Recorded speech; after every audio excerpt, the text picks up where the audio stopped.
Good morning, everyone. Good morning, friends. See a lot joining in now, connecting. It's amazing how fast a month goes by, isn't it? The weather a month ago was so different. And now, at least where I live in West Virginia, we're already seeing the beautiful signs of early spring. My kids and I cannot wait for it. Well, I think we've got a good group connected now. So we're going to go ahead and jump right into today's training. And today we're going to be discussing new donor acquisition. So the last time we met with my good friend and now former colleague, Nathan, we discussed donor retention and how a new subscriber welcome series could help you better retain your donors. Well, today we're going to talk about how you can start acquiring more donors and retain donors through the creation of a free content offer. But first of all, some of you may not have been in that session last time, and you might have missed the introduction where Nathan introduced me. And you might be saying, who is this guy? Where's Nathan? We love Nathan. Why are we here with this Artie guy? Well, I'm your new Next After trainer. My name's Artie Coolidge. I'm a vice president of client services here at Next After. And before coming to Next After 3 years ago, I served in nonprofits across the country for just around 10 years. And this is a picture of what I like to describe as baby Artie. So this is what I looked like at one of those nonprofits. I'd just been hired as a marketing and communications manager. I didn't know exactly what that title meant. Working then at the nonprofit, I realized it meant about 5 different jobs. Some of you probably know what I'm describing. And this picture was taken of me before I had run a single A/B test or experiment. I was not using data to inform my practices or my strategy. Instead, I was doing what a lot of my peers told me I should do. I went online and searched, what are blogs saying I should do? What are the experts saying I should do? And that's what I did. And then I attended the first ever for me nonprofit innovation and optimization summit put on by Next After. Nathan wasn't even at Next After when I attended that summit. But at that event, I learned about this magical thing called testing and optimization. And I learned that I could do something more than just reading blogs. I could actually present options to my donors and follow their data on their responses to determine the best course of action. And once I started doing that, everything changed. And that is the picture of my after. That's what I looked like as I started applying testing and optimization. So warning, you may end up looking a little bit like this by the time you're done through all this level up training through Colorado Gives. This might be some of the effects you have. And more specifically, at that nonprofit, I was there about almost 6 years. And I, during that course of time, ran over 135 experiments. And through those experiments, we tripled our recurring donor program, which had been stagnant for about 10 years. We acquired over 550,000 new subscribers for the email list of that nonprofit. And we raised millions of dollars to make the world a better place. And so that's a little bit of background of who I am and why I'm so excited to get to carry forward the baton that Nathan handed me in the remainder of this training this year. So for today's icebreaker, I would love to hear you in the chat say your favorite springtime tradition. It doesn't have to be the number one if you have too many to choose from, but what is one springtime tradition your family enjoys? Pop it in the chat and we'll take a moment here.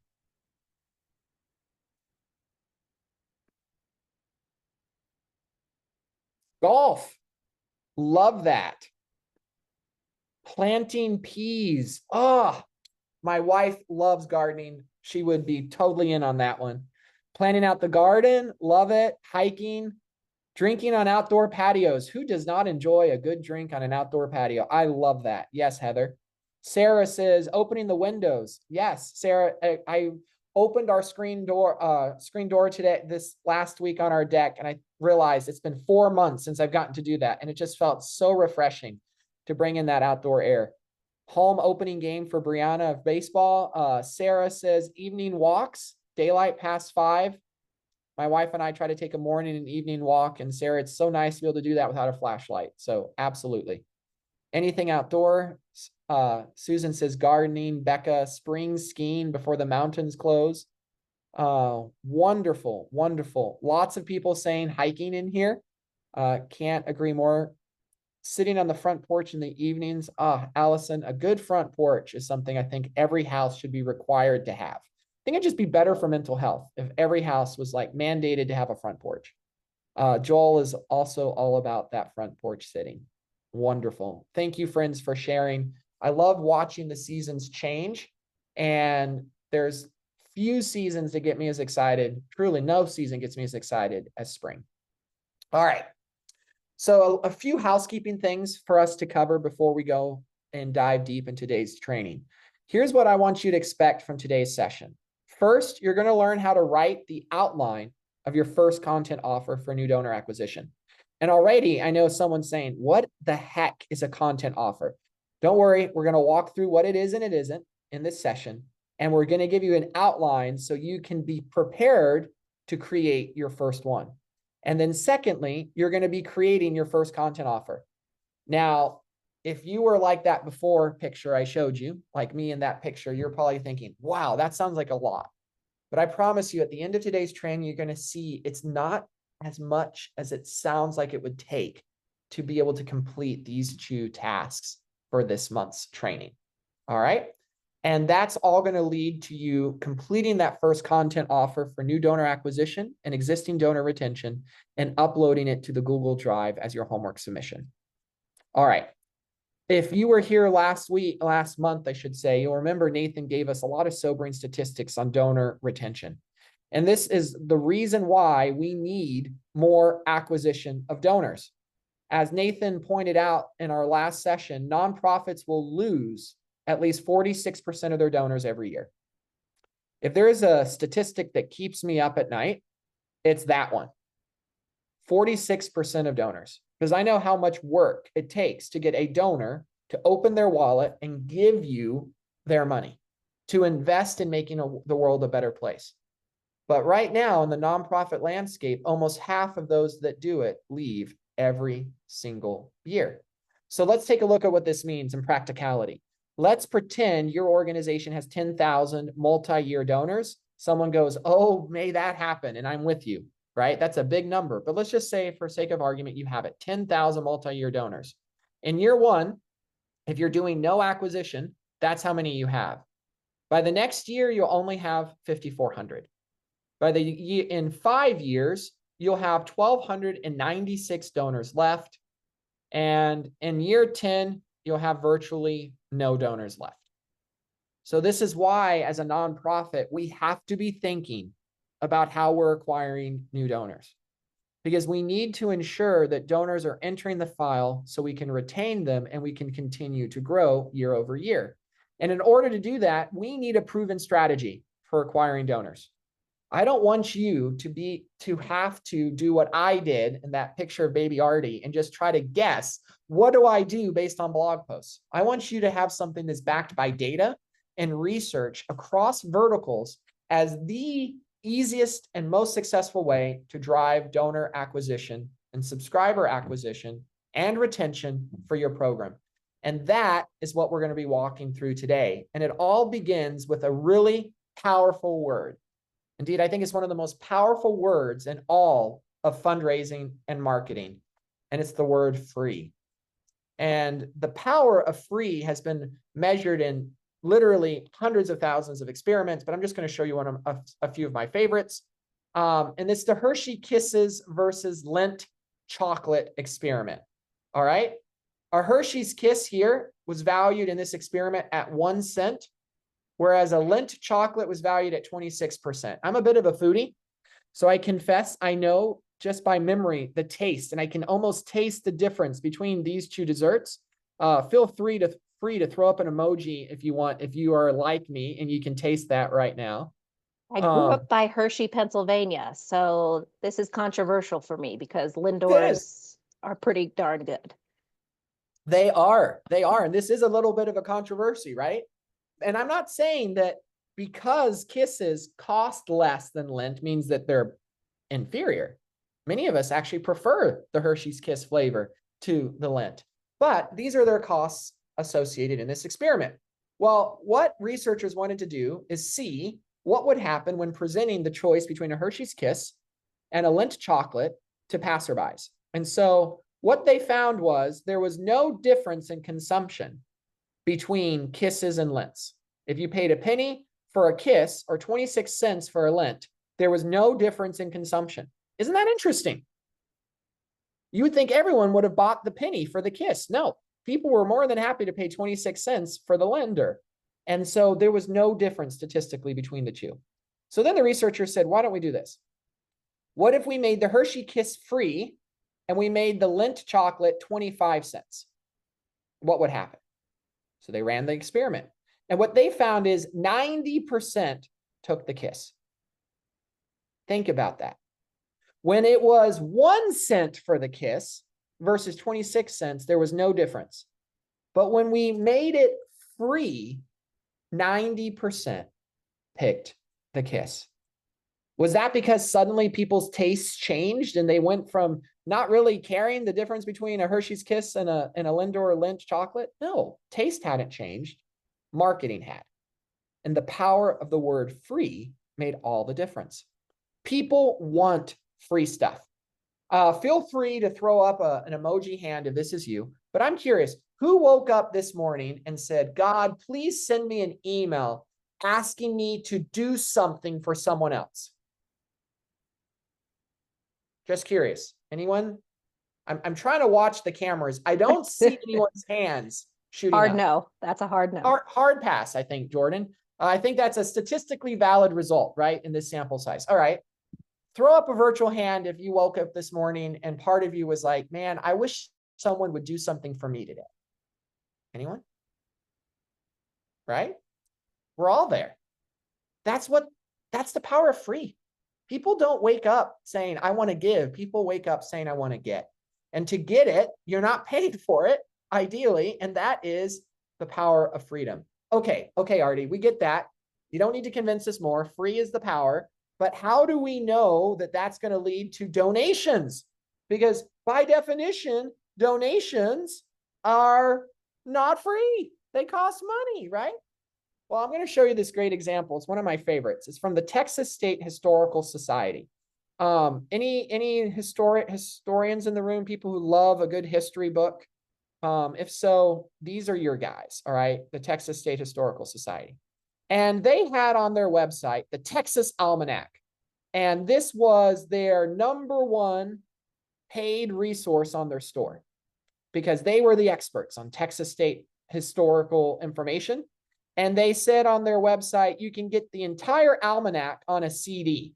Now, for those who are younger in the room, a CD was something you used to put in a computer before you had everything uploaded in the cloud, like your homework assignments, all right? So I just want to clarify that because sometimes with our younger staff, I say this at where I work and I might get some blank looks like, where would you have a CD for your computer? Anyway, it was a PDF on a CD and they sold it for $19.95 because of course, $19.95 sounds cheaper than $20, so they made it $19.95 to sell the CD. And they sold in an entire year 15 units of that CD for a total of $300 in revenue. And then we started working with them and we said, that's a really powerful resource. This is exclusive content you can't get anywhere else. For a history buff who loves Texas history, this is like the holy grail. So why are you charging for it? What would happen if you made it free? What if you just gave it away? And they looked at us and thought we were crazy. And we said, let's test it. What do we lose? Let's test it. So we did. We decided to take their almanac and we made it a PDF, a free PDF that all you needed was to put your first name, last name, and email address on a form, on a landing page, and get it sent to you as an email. Here's what we found. 61,000 people visited the landing page offering the free download. Of those, we had a total of 17,000 download it. So that's 17,000 email subscribers.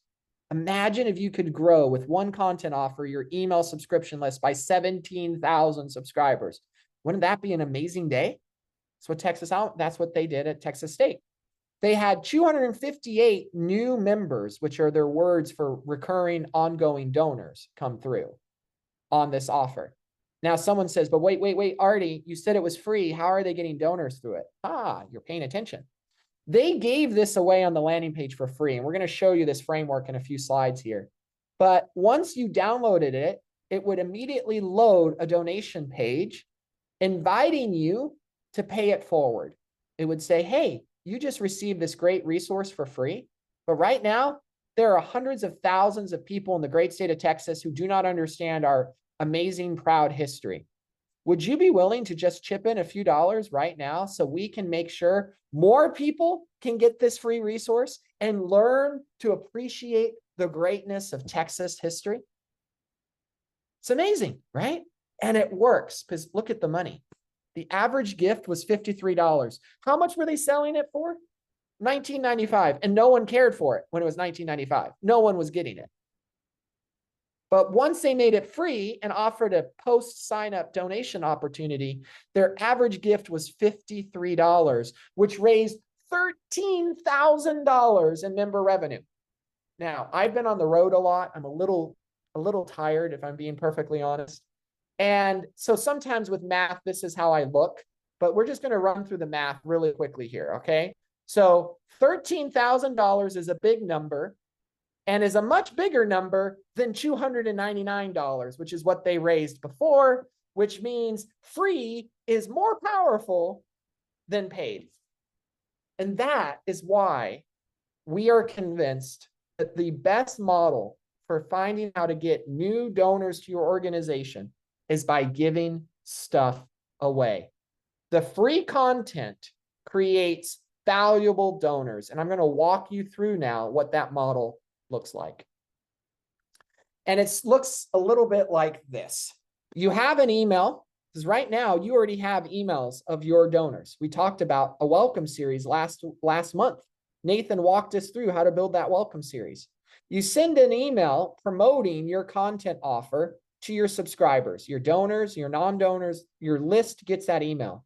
And when they click the email link, they go to a landing page where they complete a form that then sends them their ebook. After completing that landing page, they see a donation page. So working that through, it's email to landing page with the email offer, then loading an instant donation page. And this email, if you remember from Nathan's presentation, is generally the third email in the welcome series. It's after your thank you and welcome email. Why is it the third email? Because no one goes to their inbox looking to give. They go to get. So we want one of the first emails they get from us to be something of value that they want. So that's why we generally recommend this being the third email in a welcome series. Now, there's another way you can promote this. And I'm not going to spend a lot of time on that today, but I just want to highlight it because this is a proven way that gets thousands of donors every year for many nonprofits we work with. And that's using organic or paid social media posts. Take that email, adapt it to a shorter content to fit in a social post, and promote that content offer to a landing page with the download of the resource and an instant donation page. And then you have new donors coming into your program. Before we go further, I want to make sure we understand the definition of a content offer. Something of value you're getting in exchange for an email address. That's what it is. Something of value you're getting in exchange for an email address. A content offer is not a paid donor premium. It is not a give us $50 and get an exclusive hardcover book mailed to you. No, that is not what this is. A content offer is something valuable to the donor that they do not need to pay for. It is free. All they need is to exchange an email address so they can receive it. And here's something that's great about this. I get asked all the time, well, what about bad emails? What about bogus email addresses? We know that bogus emails happen all the time, right? People sign up with an old or dummy email account. Wow. Bogus emails get used on forms when people don't care about follow-up. But if you're offering something of value that they want, that will be delivered by email to them, they're going to give you a valid email address because they want what you're offering. And that, again, is the power of this model.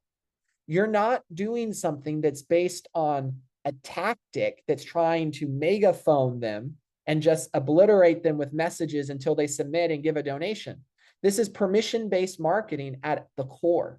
It's they are giving you permission to send them a resource that you created that only you can offer that will provide them with value. All right. These content offers typically fall in a number of categories. All right. So here are just some that we're going to walk through. There are many others, but the most common, and what I'm going to spend a lot of today talking about, is an ebook. Why is the ebook the most common? Because it's very easy to put together. And you'll see in this framework how easy that is. We have an image on this slide of one of our ebooks, Turning Facebook Likes into Donors, the definitive guide for Facebook advertising. Free resource on our website if you're interested. But here are some sample ebook topics that I just threw together on a plane, literally last night, for you guys to think through that your nonprofit might be able to take advantage of depending on your vertical. 3 things homeless people wish you knew. Ooh, that's interesting. That kind of sparks curiosity. 5 things every parent should do before flu season.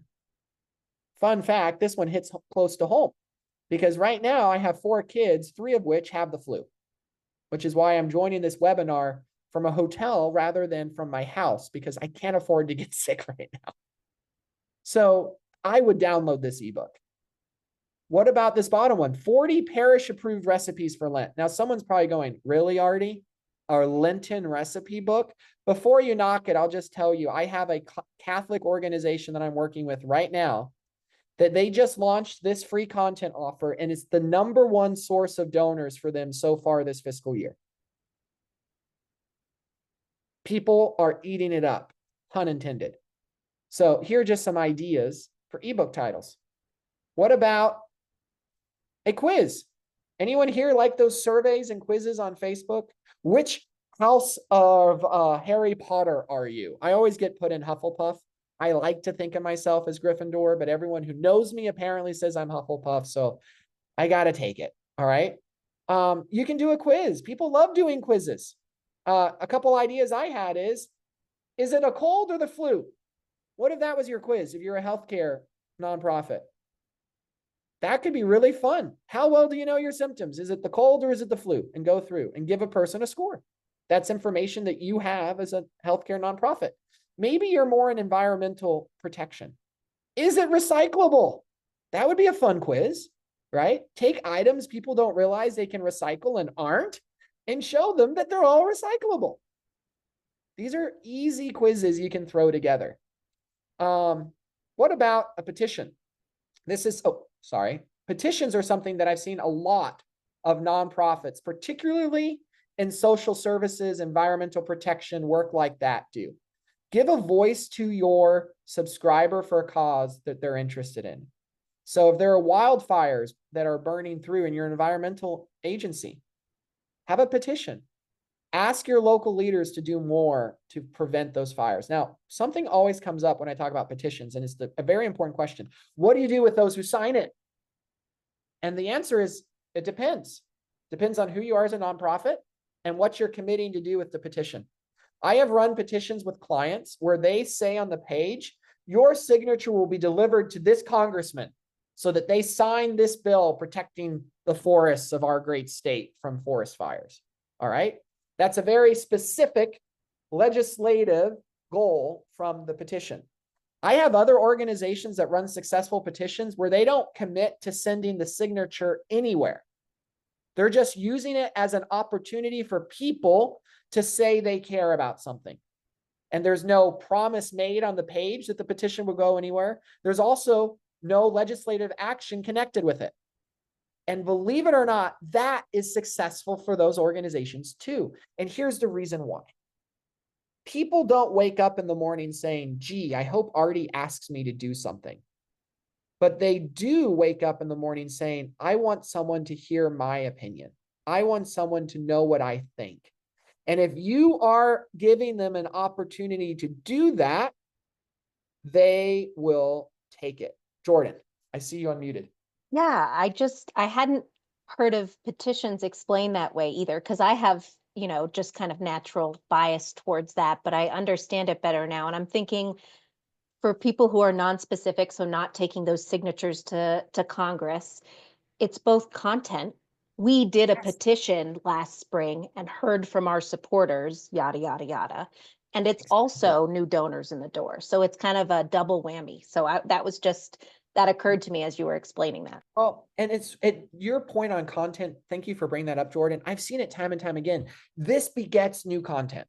Because if you do a petition, you can tell your file, hey, we created this petition and we found that in our community, 10,000 people were concerned about this enough to sign saying something should happen. And guess what? We exist to help make that happen. And here's how we do it. So you don't need to be a politically aligned or like legislatively aligned nonprofit to take advantage of petitions. You actually don't. All you need to do is be willing to ask and then listen and then use the feedback and give it back to the file. Because everyone who signs this petition, guess what? They signed it because they cared. What a great follow-up email in a month saying, hey, Aaron, did you know that we did this petition that you signed? And I just checked and we got 10,000 signatures now. That means you're not alone in caring about this, Aaron. 10,000 of your neighbors right now in this community are concerned about it too. Isn't that amazing? And so I just want to tell you that you probably, like me, get discouraged about this issue and are thinking about it, maybe even being kept up at night sometimes about it, but don't feel like you're ever alone. You're not. We're in this together. And there are 10,000 people like you that are passionate about it. And just so you know, I'm passionate about it. My whole team here at our organization is passionate about it. And together we will see change. So we don't even have to do a petition because it's going to no longer be here. Ooh, I just got chills. Artie, I think you're pretty good at this. That was a great model of how you might personally communicate while sharing the results of a petition. I love that. Well, thank you, Jordan. And I just want everyone to know before we go any further, someone's probably sitting here going, yeah, well, that's easy for Artie. I mean, he probably loves this stuff. And I do. You saw the after picture. But the before picture of baby Artie signing up to be a marketing communication manager for a national nonprofit, he hated writing.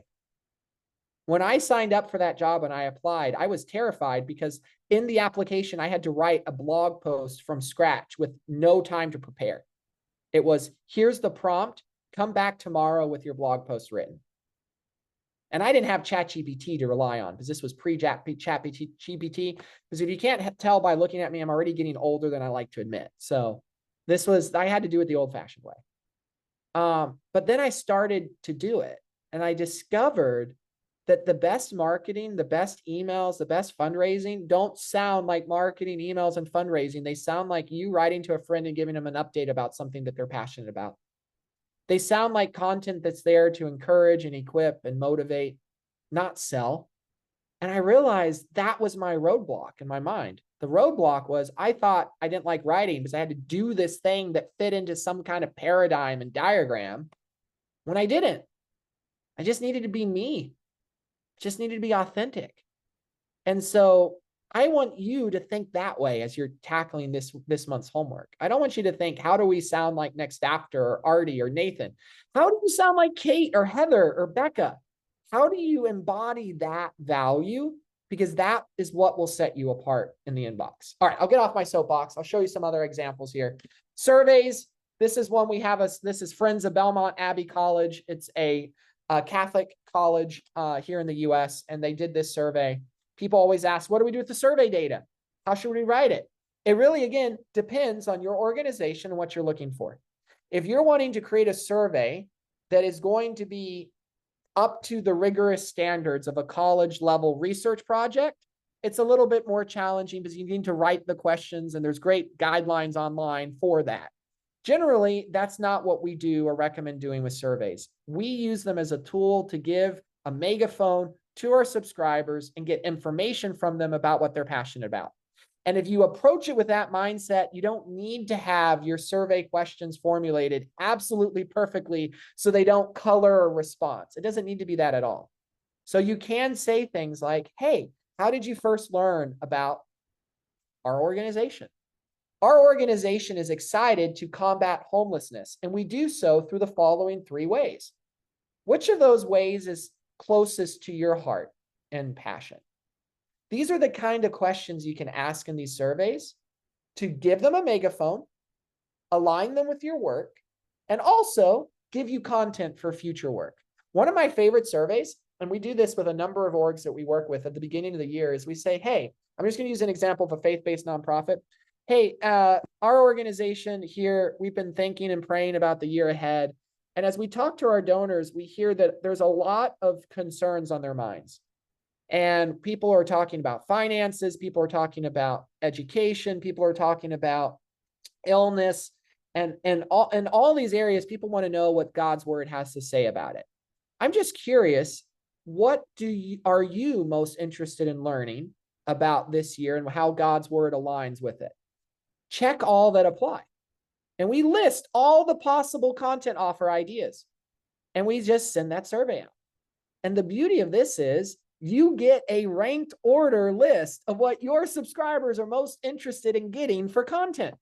And it becomes your content plan. And then when you market it, let's say everyone said healing. We actually did this survey with a Christian radio station. 80% said they were interested in what the Bible has to say about healing.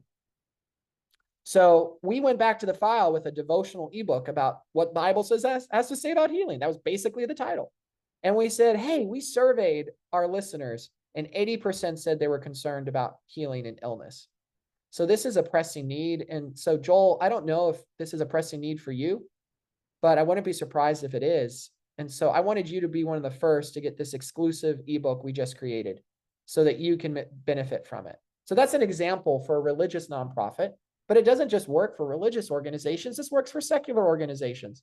If you're an environmental organization, you can do the same survey and find out what areas of environmental concern weigh the largest on the minds of your donors and go back to it. And so surveys can be really powerful tools. The key with all of these is your offer needs to be for them, not for you. And this can be counterintuitive because, fun fact, our brains are selfish. Like if you look in the body, the brain is by per capita the largest consumer of your body's energy of any other muscle in the body. It's selfish, okay? And by extension, we end up becoming selfish if we're not careful.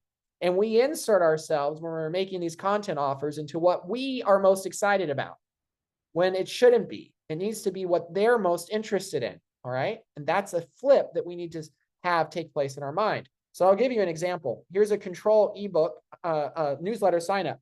Sign up for our newsletter. Choose the content you'd like to receive. We're happy to help you keep in touch with Boys Town and keep in sync with your family. Sign up now. Here was the treatment. Handle tantrums at any age. From the bedtime crier to the sore loser, tantrums are an inevitable part of raising kids, and they can happen at every age. Teaching your child a healthy way to respond when they're angry or don't get their will will set them up for success for years to come. Get the free ebook now. I don't think I need to ask you which one you think did better, because of the two, one is exclusive, valuable, aligned with the interests of a parent who's got a child with tantrums. The other is a generic newsletter sign up. And no one woke up this morning saying, God, send me more emails. I don't get enough. My inbox is just so empty. I just need someone to send me more emails. But I can guarantee you, and by the way, if you don't know who Boys Town is, they help families. They help families with children. They minister to broken families. There's all sorts of great community outreach they do with kids. So this is very much aligned with who they are and what they offer. And when they did this, they acquired 172% more email addresses. Why? Because they gave something of value. For the offer to be accepted and valued, it thus must be relevant to your donors' interests. So this is where we're going to pause for a little workshopping. What insider knowledge does your organization have that would be of value to your donors? I would love for you guys to pop it in the chat. What is something that you have at your organization that you guys are experts on? Because every nonprofit, I've worked at 3 nonprofits, every nonprofit had a niche that I worked on. Something, even if we were in a sector that was crowded with hundreds of other nonprofits, there was something we did a little bit distinct. There was knowledge that we had that was of value for our donors.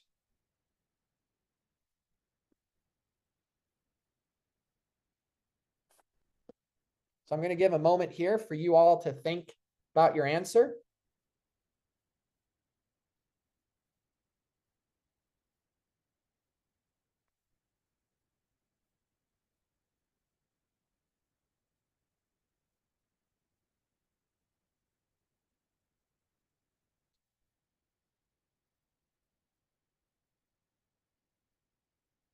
And for this, you don't have to have a fully worked out by any means ebook or survey. It's just a question. What do you know? What do you do? All right, here we go. 2-minute meditations and different quick exercises to help people reset when feeling overwhelmed. Oh my word, Abby, that's fantastic. Show of hands, anyone feeling overwhelmed maybe this week? I know I have. It's amazing how traveling through an airport can easily make you feel a little overwhelmed, right? Running from gate to gate. Stephen, understanding health insurance. Stephen, I've gone through enough health insurance changes in my life and I still don't understand it. So if you could give me an ebook or a way of learning how to understand health insurance in a better way, I'd be all for it. I love that. Allison, car seats. Ooh, every parent needs to know that. If you've got that knowledge, I bet your donors would eat it up. Colorado Gives Foundation did a study on philanthropy and business in Colorado and turn it into PDF. Absolutely, Jordan. Absolutely. That is incredible knowledge, beneficial to your core audience, and also directly aligned with who you are. Ooh, helping employers support employees, Elizabeth said, with IDD. Fantastic. Susan, how to reduce stress and eat healthier. Guess what? That's 2 ebooks. You came in here looking for one. You just gave yourself 2. One on healthy eating, one on reducing stress. Boom. You already know your topics right there. Oh my word. Caitlin, I want to know so much more now, but ChatGPT gave her the option of what is your toilet personality and where would you poop? A survival challenge as quiz ideas. That is such an engaging headline. I would love to see that as a content offer. Like if I saw that on my Facebook feed when I'm just trying to kill time, you know I'm clicking on it because that's just so unique. How to listen to wind music. Ooh. You know, I've seen a lot of ebooks, Heather.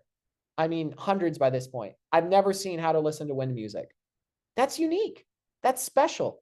And I have a feeling, I don't know, Heather, your organization off the top of my head, but I have a feeling that your donors would love that because they're not getting that anywhere else. Friends, thank you so much for putting these in the chat. I wanted you to see this is the starting point. The starting point isn't what does Next After's website have as example ebooks? And let's just do another one of those. No. Or look at what Colorado Gives is doing. Let's do that. No, the starting point is, what are you doing? Not what are you doing as a marketer? What is your organization doing day to day to make the world a better place? Use that as the starting point and ask, how can we package that knowledge in an easy fashion for our users?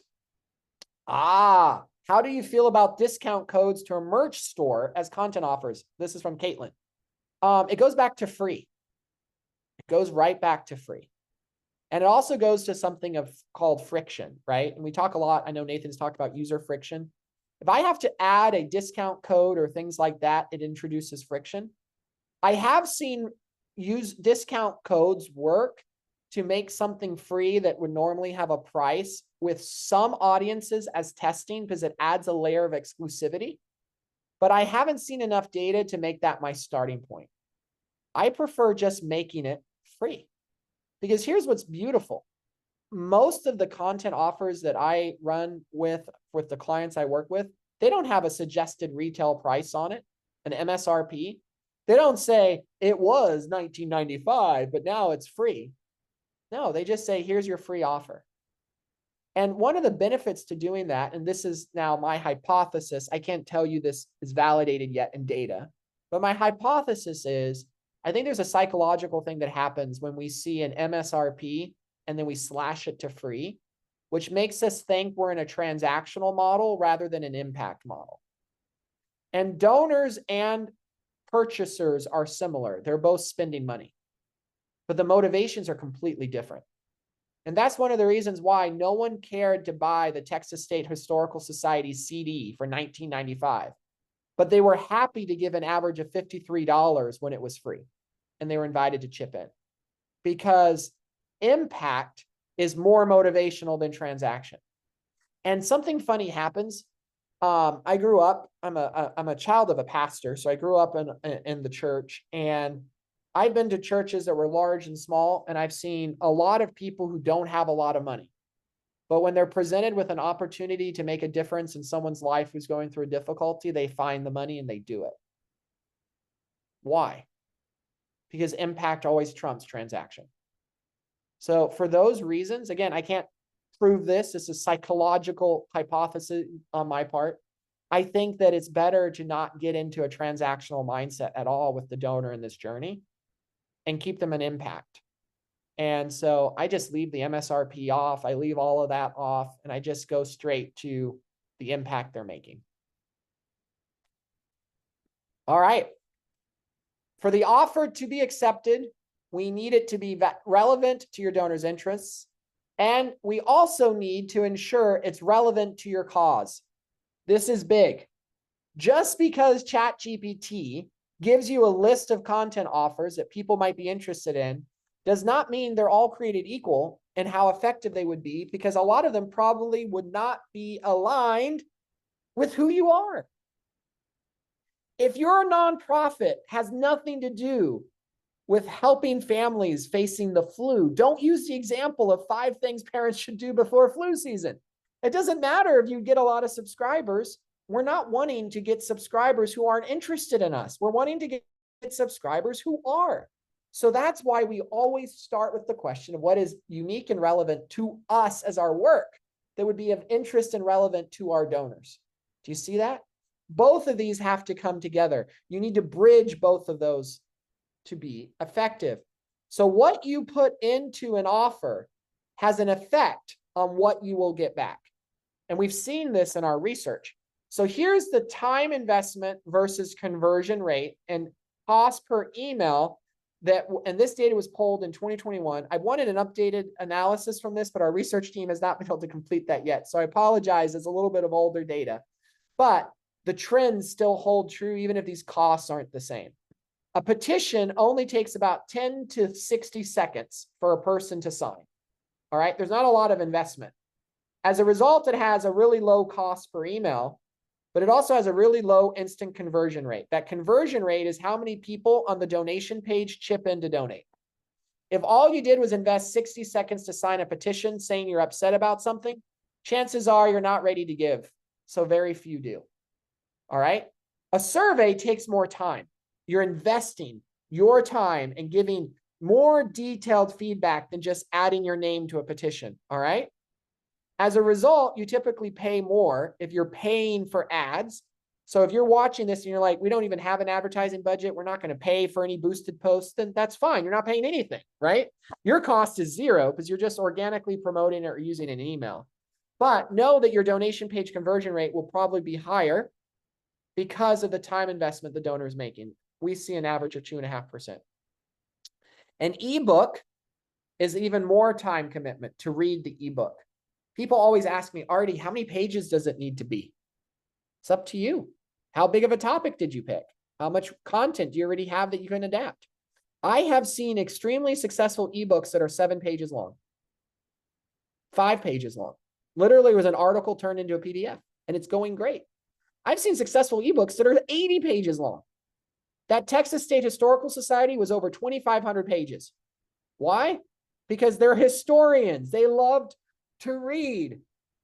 So it's really dependent on who you are, the length, right? But you're going to get a higher quality conversion rate on that.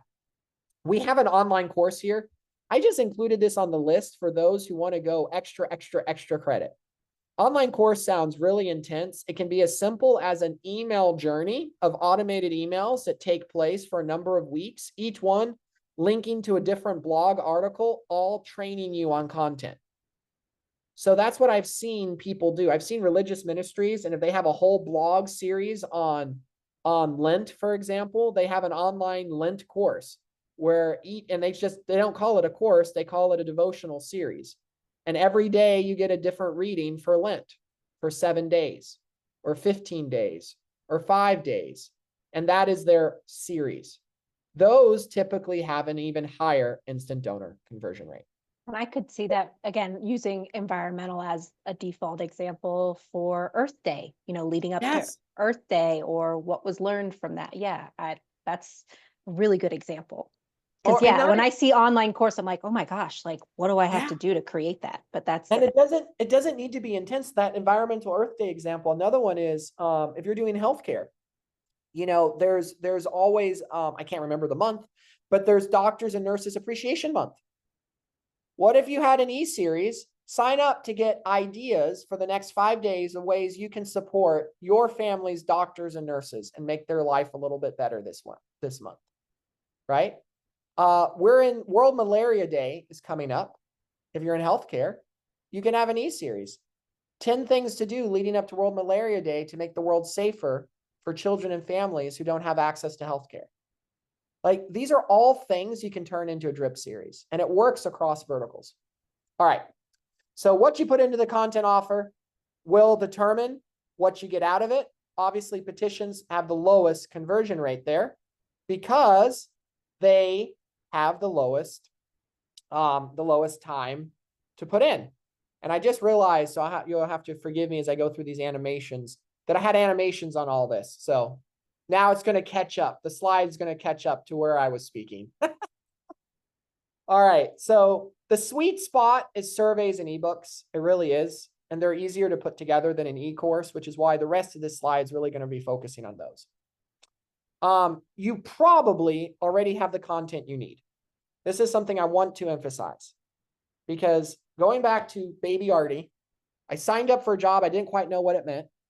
And I had 5 jobs that I was really signing up for. I just didn't realize it because they're all encompassed in a small nonprofit in the title marketing and communication manager, right? I was the email guy. I was a social media guy. I was interfacing with this other department. Like, it was all under, all these hats piled up, right? And so I absolutely understand how little time each of you probably have.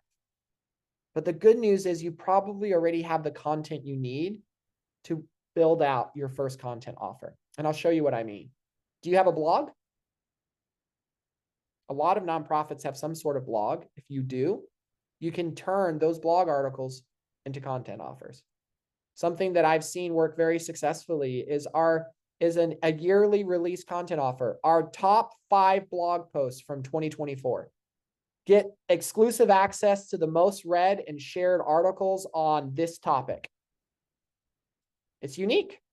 People like it. They get interested. They download it. Do you have videos? Great. Turn the video into an ebook, and I'll show you how. Do you have a podcast? Maybe your founder was interviewed. Turn that into content. Do you have stories of impact? Every nonprofit I've worked at has stories of impact. You can turn those stories of impact into an ebook. Discover how one simple action transformed a family's life facing cancer. Wow, that sounds interesting. I want to download that. I want to read it. News or articles, turn them into ebooks. And if you want to transcribe audio to turn it into an ebook, it's actually really easy. Rev.com is one of my favorite sites. Very cost effective. At the nonprofit I worked at in Baby Artie picture, we used Rev.com routinely because our CEO would give interviews on podcasts talking about our issue and what we were doing about it. And we just upload the podcast into Rev, and I would get a perfectly outlined and broken up by speaker transcript of that entire podcast. It saved so much time. I thought, oh man, I'd be spending hours transcribing. Took 10 minutes. What about book or cover design? Canva.com. It used to be you needed an expensive Adobe subscription. And if your nonprofit has that, amazing. Adobe's great. But you don't need Adobe anymore to make really good graphically engaging designs. You can do it on Canva very, very cost effectively. What about Fiverr? I don't know if you've ever used this. We use this routinely with organizations we work with, and it's incredibly effective. Fiverr is a website where you can literally take your content and get multiple bids within an hour of posting your job for people who will create the ebook PDF, design the cover, do all of the work for you so you don't have to. And I've seen bids as low as $75 for projects like that. So this is another resource for you. Here's a pro tip. Browse your website, your Dropbox, your Google Drive, your file server, and note all the content that could be raw materials for an ebook. One of my favorite things to do when I'm with a new client is to visit their offices, because inevitably they have a coffee table covered with impact reports, newsletters, updates for their donors. They might even have some resources they printed or things that that they use to tell their story. And I take that whole stack and I walk into our strategy meeting and say, here's our content offers. Let's prioritize which is the most interesting, the most unique, the most exciting. Let's take it and let's run with it.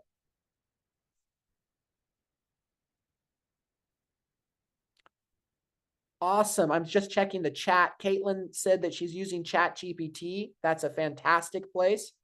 And Colorado, thank you, Jordan. You're absolutely right. Catchafire is what you should be using. I should have had that on the slide.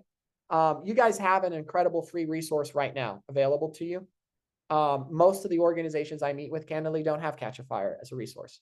So we have to send them to Fiverr. So take advantage of that. That's another pro tip for you. I will say on the ChatGPT, I've been in meetings where everyone's sitting there and they're just like, I can't come up with a content offer. So then I say, okay, give me 3 sentences that describe your current ideal donor. They're like, okay, my ideal donor is concerned about access to healthcare. They are middle income and they want to see this community have better health outcomes. Great. I take all 3 of those and I put it into a ChatGPT prompt. And I say, hey, ChatGPT, give me a list of 10 possible content offer ebooks that would be ideal for donors to this nonprofit. And I include the link to the nonprofit's website who match this profile. And I give those 3 bullet points of the profile. And the next thing I know, I have 10 content offer ideas for an ebook from ChatGPT. Now, your mileage will vary. You're probably not going to want all 10, but it's an amazing way to clear the mental roadblock of coming up with some of these ideas. All right. How to create an ebook. Now we're into, as they say, the nitty gritty. All right. If you've been participating and you're going to get this full deck, when you complete what we're going to walk through, you will have an ebook in hand. I'm going to walk you through the 7-step outline of how to do this. Fun fact, we timed one of our team members doing this 7-step outline themselves, and it took less than 2.5 hours, and that included making slides to present on it. So this is something that is doable. Now, I don't expect you to be able to do your first one in 2.5 hours, but it won't take you months to create, is what I'm trying to say here. This is something that is doable, even in a bandwidth constrained nonprofit environment, which we all experience. All right. Step 1, you need to gather the raw materials. All right. So there's a great blog post that we have here in the deck on our website, a proven 4-step model to acquire new donors. You can use that as a resource here. What we just discussed are great places for those raw materials, or Google Drive, your blog, your articles, things sitting around your offices, what you share with donors when your major donor team goes and meets face-to-face. All right. That's step 1. Just gather the raw materials. Then turn the raw materials into raw text. Here's an example starting with a blog. In this example, we took the proven 4-step model to acquire new donors. That was our blog article, and we just popped it in here. And that became the beginning of the ebook. All right. That's step 2. Step 3. Oh, actually, it's animated. So we'll let the animation finish. All right. Though this is literally just a blog article and a Word document. That is how quick and dirty this was. For your website, it's not going to be this example. It's not going to be, the 4-step process we're walking through right now. It'll be something on your site, or it'll be that transcript we just talked about using rev.com for. All right. We then, if you're not doing a blog, you can start with the video or podcast. That's the Rev example. This is an example of what Rev looks like. This was one of our team members. This was a video he did on optimizing email donation pages. We just uploaded the video to Rev, and then we got the full transcript downloaded that we could turn into an ebook. All right. So this is there for you. You click download and you get it. Step 3, come up with a title. And for the title, you want to focus on the value to the donor. This is where clickbait is your friend.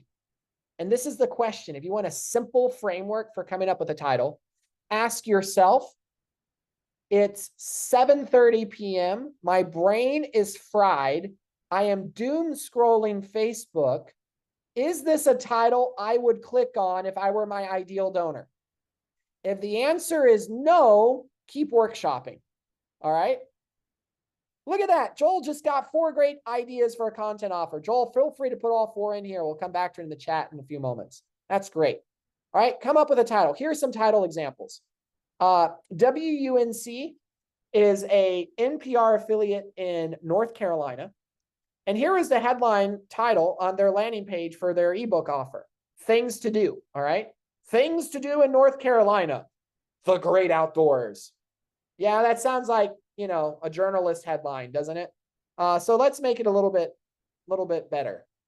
Fill your weekend with WUNC's guide, Things to Do in North Carolina, the great outdoors. All right. Notice that slight change. Fill your weekend. It's not a huge change, but it actually aligns it with something very important for the ideal subscriber. You're looking for something to do this weekend. You don't want to just keep doom scrolling. You want something fun to do. You're probably saying, I need to get outside, breathe in fresh air. It's spring in North Carolina. Hallelujah. Let's get out of the house. So this is a brand new test. This just came from a few weeks ago.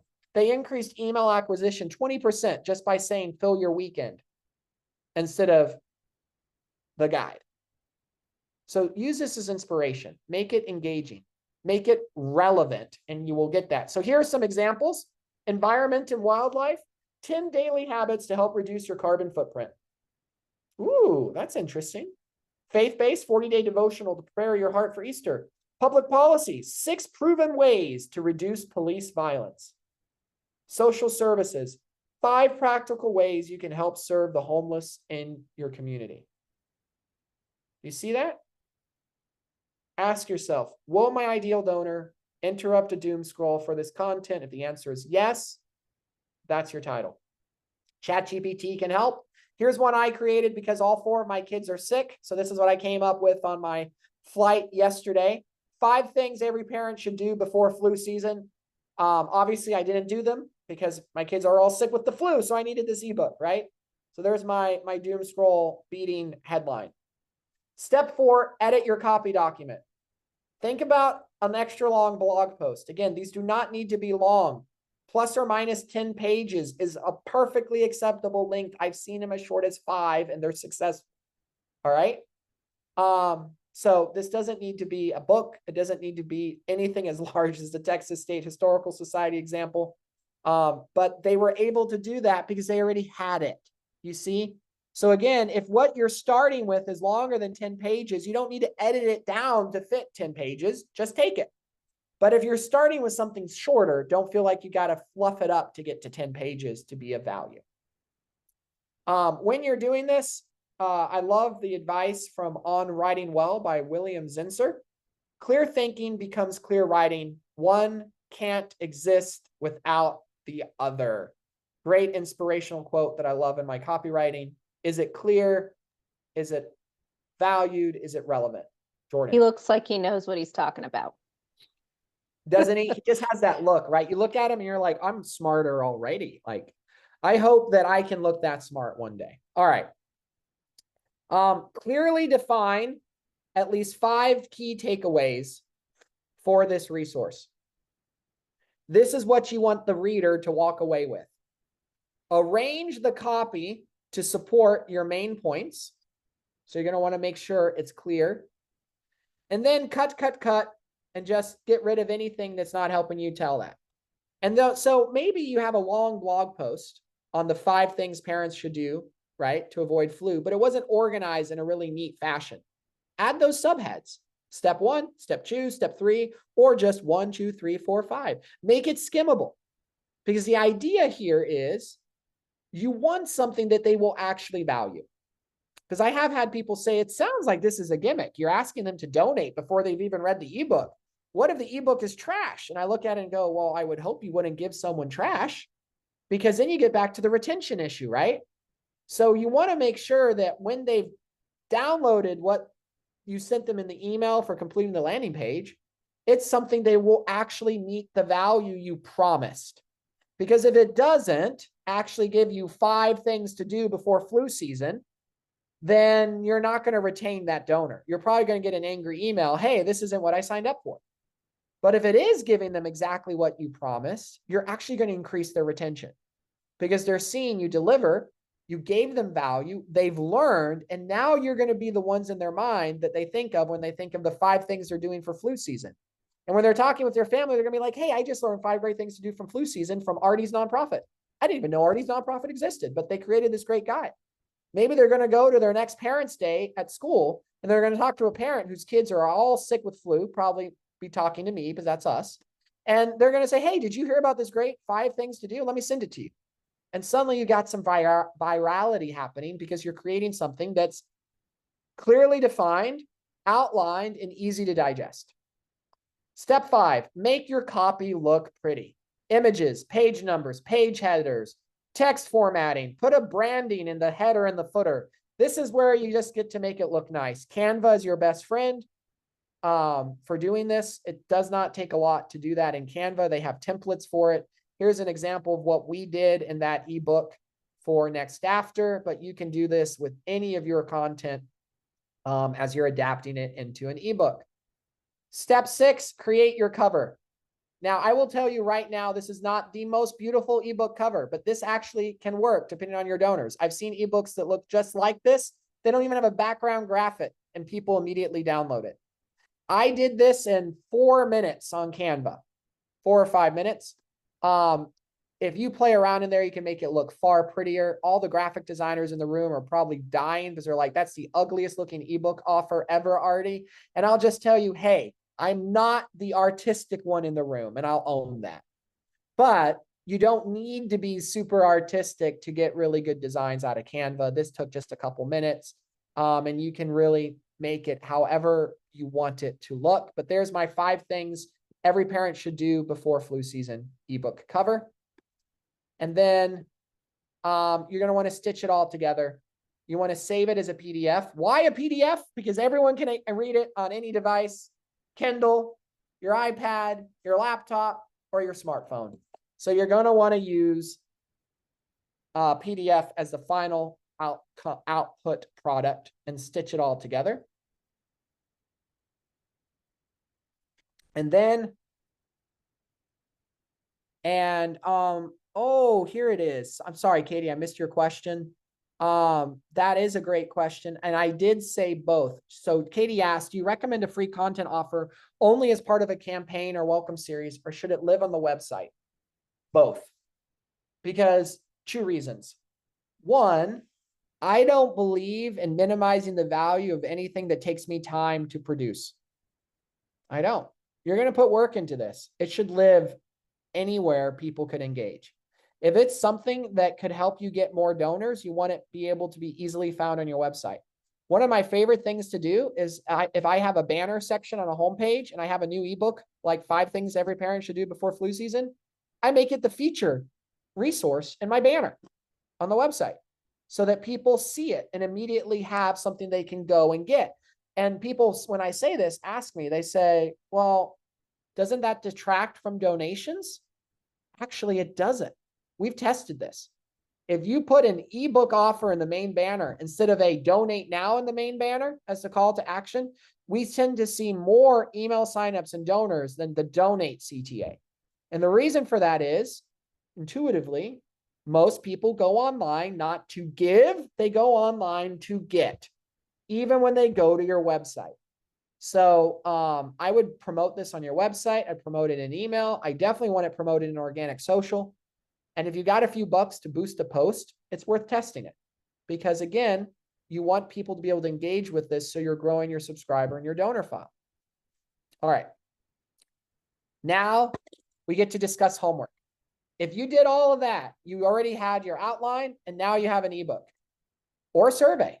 or a petition. You don't have to do an ebook. I picked an ebook because most people have readily available resources like blog articles, news articles, impact stories that can be combined into a readily accessible PDF. So that's why we chose this for today's session. So what is your homework? Part 1, create your own content offer outline. Create a working title, outline 5 key points or takeaways, and start filling in the content, or note where you can get it from. This part is your research phase. This can take some time depending on your organization, how many people are there, how long you've been there. If you're new at your nonprofit, you may not know where to look. So this is a great thing to ask your manager. Hey, I just came out of this Colorado Gives Level Up training, and I'm all excited to create a content offer. What resources do we have? If you have access, ChatGPT is free. Do what Joel just did. And I'll take a moment here to just read, for those who haven't seen his comment, look at these ideas he got. The top ideas: immigrant stories, voices of resilience, a digital booklet or mini documentary featuring real life stories from immigrants in the community, showcasing strength, perseverance, and the positive impact of Edgewater Collective's work. Ooh, there's a lot going on with immigration in the news. I'll just leave it at that. I bet right now that would be a very timely offer that people would want to engage with. Immigrant art exhibit, a celebration of culture. All right. Now, here's the thing. That's a VIP night. That's what ChatGPT thinks you want. No, turn it into an ebook. Get some of the artwork from the immigrants you've served. And here's where content begets content. What I love is when I can go to my existing donors or subscribers and say, hey guys, I'm getting ready to create the first ever celebration immigrant art exhibit ebook for people in our community to celebrate the art that's being generated by those who've immigrated here. And I know you're passionate about serving these families, and you might actually be an artist. Would you be willing to consider submitting a piece of art that I could showcase in my ebook? I don't have a lot of time, so submissions would need to be submitted in the next 14 days. But you came to mind as someone that I wanted to reach out to, because if possible, I'd love to include your work in our ebook. This is something that people eat up, because now they're getting the opportunity to be part of creating something with you. They're getting the opportunity to have that artwork that they made in the ebook. And then you can work with them to see how they want it attributed, whether they want it anonymously or their name or anything like that. I work with a college right now that has an ebook offer that the alumni are actually the ones writing the content for it. So they're getting stories from their alumni to go into the ebook, which is making so their cool. Right, Jordan? Like they get excited. And then you don't have to write it. So you're outsourcing. It's a win-win. And your alumni now feel like you're not just going and asking for their money. Would that be a similar example might be your board members? So if you don't have an alumni base or something like that, or volunteers? Yes, 100%. And board members love this, because board members have experience, they have knowledge, expertise. Invite them into the process. Let them contribute part of the content. And that's a way to get them involved deeper in the work you're doing, and in a way that they've never been asked before, which is what is so powerful about this. All right. So the first part of your homework is that outline. You do not need to submit an outline. We're going to get to the submission part next. The outline is for you. This is just to help you work on it. There's nothing that you need to submit. Some of you already through ChatGPT are getting those outlines, so that's great. That's your starting point. Then the second part of the homework, create your winning content offer using that outline that you created in part 1. And you're going to submit it. I have the QR code here. The link's being put out by Jordan. It'll be in the follow-up as well for the Google form. That's where you're going to submit your winning piece of content, either as a Word document file or a PDF for your submission. And I just want to encourage everyone again, this isn't something where you need to create it ex nihilo, out of nothing. Use who you are. Use your people, alumni, donors, board members, get their input.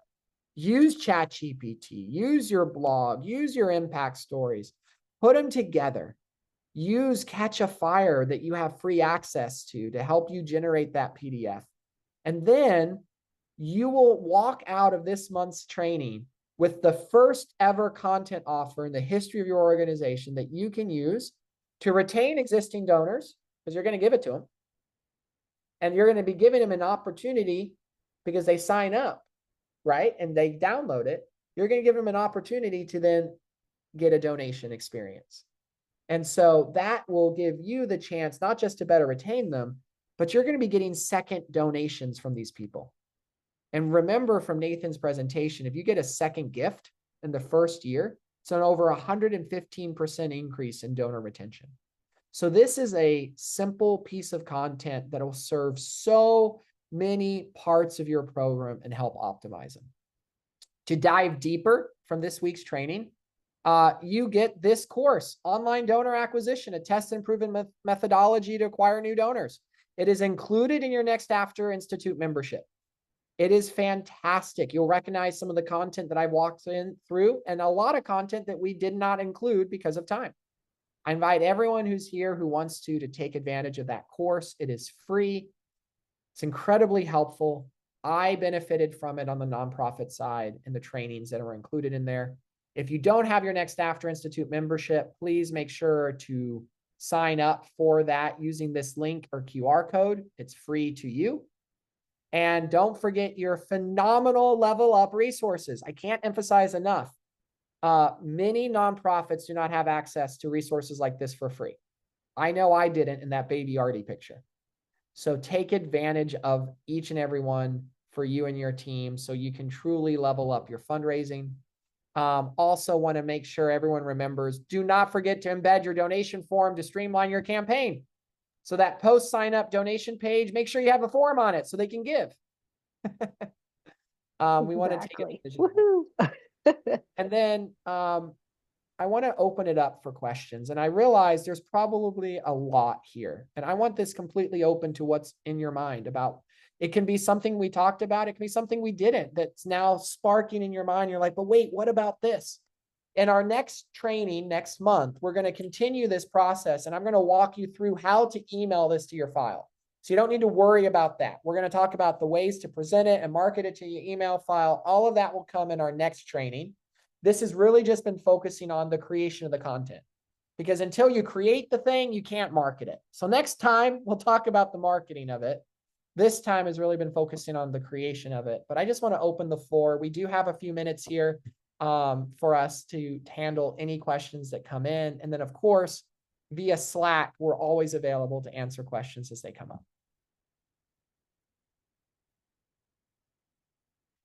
Yeah, and feel free to hop off mute if you have any specific questions or thoughts while we're asking you to be creative.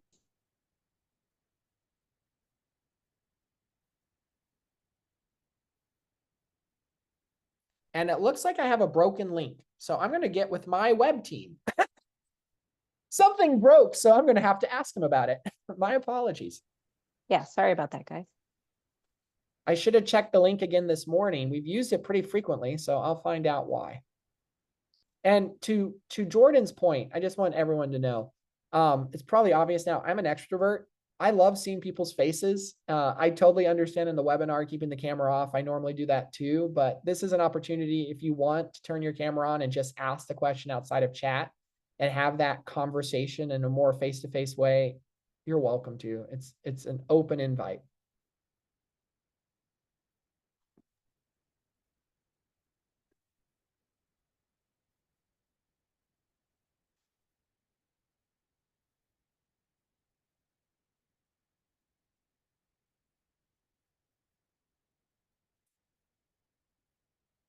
Okay, great, Katie. Sorry, I was just reading.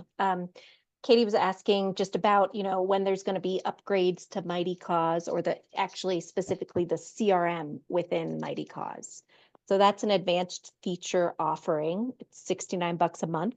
And currently it serves as a donor management tool, and you are able to send group emails as well as one-off emails to donors as they come through Colorado Gives. You can also upload your own information.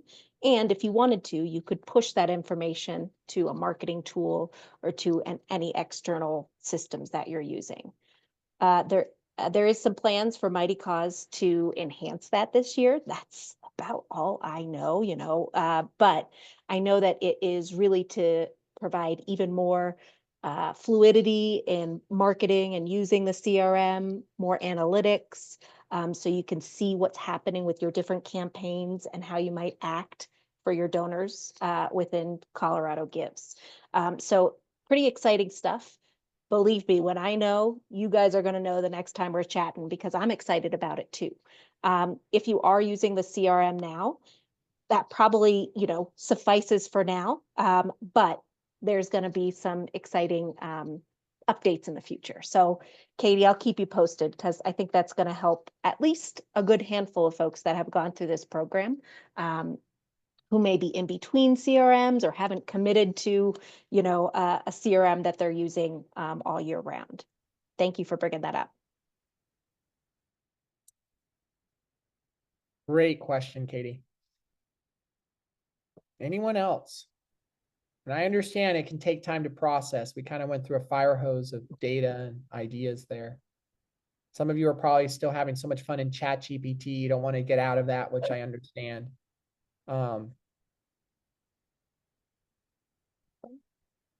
Well, friends, go ahead. Oh, sorry. I just wanted to mention and say thank you, Artie. This was incredible. And you honestly blew my mind at a couple of things that you shared. And I just feel like I'm absorbing so much. So I've got to think that everybody that's joining or watching these recordings is also just learning. So I really want to thank you and everybody who could join the call today. I know it's, a chunk of time in the middle of your schedule. So I really appreciate it. Make sure that if you can and have the bandwidth, start leveraging Catchafire for some of these actions or marketing, or to set up those automated emails that are so important. Of course, if you have access and want to use the embeddable form, it's available to you for free. And if you have any questions on that, you can email me directly. And then the last thing I just wanted to say, and I was kind of thinking about this as I was on a walk yesterday or the day before with my dog. During Colorado Gives Day 2024, for a lot of you, we gave you a matching grant, an amount of money to see if you could drive more donations during a certain time. I just wanted to encourage you guys, take a look at that activity. You can run reports on that match that we gave you through Level Up, see if more people donated, see who the people were that donated, and think about how to take that information and go to new business partners, go to new major donors, ask them if they can provide a match for your next campaign, because you've already run one and you know that it works. And we know statistics wise that matching grants are driving digital donations at a much higher rate than if you don't offer a match. So I just wanted to propose that idea now that you've had that experience with the Colorado Gives platform and had a match active during that time. Maybe take a look at how you can leverage that information to talk to your major donors and business partners about more matches in the future. So that's a little off topic, but I wanted to make sure to share that, because I think, we blow past it, then it's end of year, then we start the new year. But maybe there's some time that we can reflect on that match, or what you learned from the Colorado Gives time frame and campaign. So anyway, I just wanted to say that as a little bit of encouragement if you're looking for different ways to drive more donations. All right, I talked long enough that Heather's like, oh, I gotta interrupt her. No, thank you, Heather. No, by all means, please keep talking. I have a question, and this is maybe more the technical aspects, and I don't know if we're going to talk about this next week, but I assume most of us here are not also play the role as our IT department, but have zero expertise in that realm. Sure. So I was just curious, if maybe you could also walk through okay, we send out the newsletter through MailChimp. There's a link to click on the free content offer that's hosted here. Then the donation form is in Colorado Gives, and how do we connect all the parts and pieces? No, that's a great question. So what I've seen is most organizations, so you already have a form provider of some form for your nonprofit, because that's how you're acquiring the email addresses in the first place for subscribers. So you would create a new landing page, which is just a page with a form, right? Put the content promoting the ebook on that. And then in the form, that form would trigger if you're in MailChimp, that's something I'm very familiar with setting up. You don't need MailChimp to do it, right? You can do it through any email automation tool, but you would trigger an email to go out as an autoresponder with the actual PDF link hosted on your website. You would then have the form do a page redirect. And that redirects you to the donation page with your Colorado Gives form embedded in it. And so that's a rough outline of how that process would connect so that people can then give. Now that donation form, and we'll look at this next week as we show presenting this, but that donation page, you're going to want it to actually do two things. One is make it clear they're receiving the item, right? They're receiving the content. So I often say, great news, your ebook is on its way, but before you go, can we ask you something? Or before you go, can we share something urgent with you? Or I've even tested almost there. Good news, your ebook's on the way, but there's one more thing you should do if you want to help fight homelessness in our community. So that we're making it clear they're getting what they asked for, but if they're caring about, in this case, a homeless offer, right? That homelessness, that there's something they can do right now by chipping in to combat homelessness. And Gotcha. so, Okay. So that's more that you already like said 3 additional things I wasn't thinking of. So I will look forward to figuring that all out next time. yeah, well, next week's about marketing it. That's our whole session. So Okay. we'll go through examples of what that looks like, how your email should look, what a landing page will look like for that. And then you can see what the donation page looks like. Awesome. Thank you. Super helpful as always. Oh, of course. And Heather, as you come up with other questions, I just want to encourage you, put them in the Slack. Our team looks forward to engaging there and is available to you for that. I did not go to college for any of what we just walked through. This was not something I got in courses or training. This was literally like where you're at the nonprofit in the trench, just going, how the heck do I do this? Because I can't even play a developer on TV. So like when you talk about developer knowledge, I do not have it.